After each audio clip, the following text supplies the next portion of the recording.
Start. सभापति महोदय, जिस भावना से मैंने यह बिल पेश किया है उसके महत्व को सरकारी और विरोधी पक्ष दोनों ने एक मत से महसूस किया है कि देश में बेकारी की समस्या एक भयंकर रूप धारण कर रही है और उसके कारण हमारे देश का विकास, चाहे वह सामाजिक हो, आर्थिक हो या सांस्कृतिक हो, रुका हुआ है। पिछले 20 वर्षों से इसी परिस्थिति का निर्माण होते हुए हम देख रहे हैं। मंत्री महोदय ने यहाँ पर अभी कहा है कि राष्ट्रपति महोदय इस काम को नहीं कर सकते क्योंकि यह उनके अधिकार के बाहर है। आज जब भी यह देखते हैं कि किसी राज्य में वहाँ की व्यवस्था, वहाँ का विकास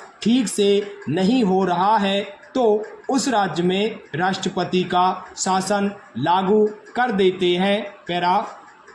सभापति महोदय, जब किसी राज्य में अराजकता फैल रही हो, विकास का काम समाप्त हो गया हो और वहाँ के नेता जिम्मेदारी से काम नहीं कर रहे हों तो वहाँ पर राज्यपाल का शासन लागू कर दिया जाता है। ऐसे अनेक उदाहरण हमारे देश में मौजूद हैं। इसी प्रकार हमारे राष्ट्रपति महोदय सबसे बड़े अधिकारी हैं और अगर देश में इस तरह की स्थिति काफ़ी समय तक चलती रही तो राष्ट्रपति को आपातकालीन स्थिति में इस देश की सुरक्षा के लिए, इस देश की तरक्की के लिए सारी जिम्मेदारी अपने हाथ में ले लेने का अधिकार है। हमारे माननीय सदस्यों ने बहुत सारे उदाहरण दिए कि राज्यों में संयुक्त सरकारें नहीं चलीं, लेकिन उसके पीछे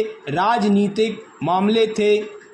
यदि कोई राजनीतिक पार्टी जिम्मेदारी से काम नहीं करती है तो संविधान में यह स्पष्ट प्रावधान है कि उस राज्य की सारी जिम्मेदारी राष्ट्रपति की है।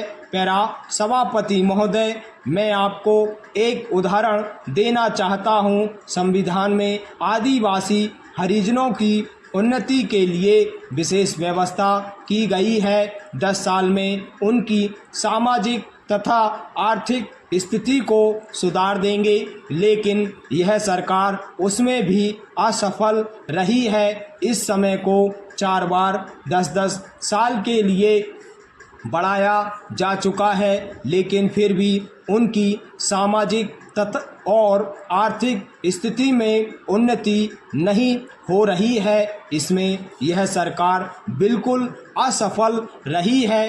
पिछले सत्र में इस विषय पर सरकार के विरुद्ध अविश्वास का प्रस्ताव भी लाया गया था। इसलिए मेरा कहना है कि भारत में इस समय जो बेकारी की समस्या है वह इस ढंग की समस्या है जिसके रहते सारे देश को उन्नत बनाने का नक्शा हम सोच रहे हैं।